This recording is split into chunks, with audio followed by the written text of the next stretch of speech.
Yep, that's the smile you would see every day. The source of that smile was simple. These are in Seattle, so my brother lives in Seattle. It's why Letitia Ferrer always wanted to be close to her family. Gonna stay away from the grandkids. But the 75-year-old grandma never wanted to be a concern for the ones she loved. She was worried about being a burden. She did have some health conditions, including dementia. Her son Carlos was her primary caregiver. Life was a little bit of a struggle. Carlos helped Mom move into a nearby 55 and over community, Avenida et Centera. She went to see it and she loved it. She fell in love with it. And we figured because of the activities that it would be a good place for her to be. He was there in October when she signed the lease and got the keys to room 108, never expecting the happiness. The day before, she wasn't feeling too well. Would end so soon, some 3 months later, in January. I FaceTimed her. She was going to go to bed. Called her in the morning multiple times, and there was no answer. And when I checked on her, she had passed in her sleep. Unexpected loss like that is tough enough.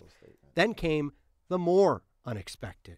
Within a week, we got a phone call about her lease being approved to terminate, but that there would be some additional charges. The additional charges, more than $3,200 for an early termination fee and another $2,000 in rent concessions she'd gotten when she'd signed that lease. I was like, well, what do you mean additional charges? It's like, well, have you read through the lease? I'm like, no, my mom just passed away. Last thing I'm doing is reading through her lease. Sure enough, there it is, right there on page 4, paragraph 23. You won't be released from this lease contract for any reason, including, but not limited to, all kinds of reasons, and death. I just couldn't believe it.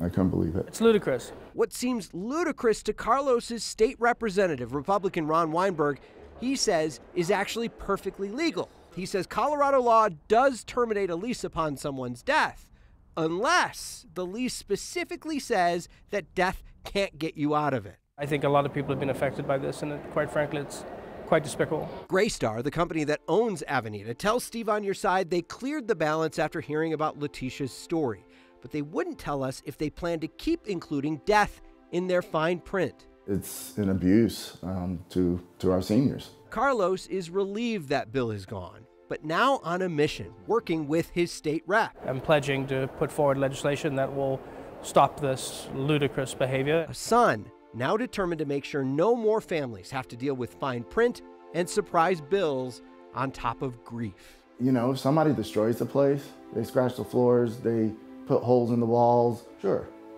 charge them, charge their estate.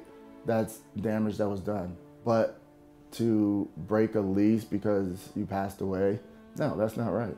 That's not right. Now, because Weinberg says this issue came to light so late in the session, legislation might have to wait until next year. Again, Greystar wouldn't tell me if they've taken this language out of their leases, but if this happened to Letitia's family, chances are it happened to more people. So if this happened to you, or you have another consumer problem, my inbox is always open. I'm Steve Steger, Steve on Your Side, 9 News.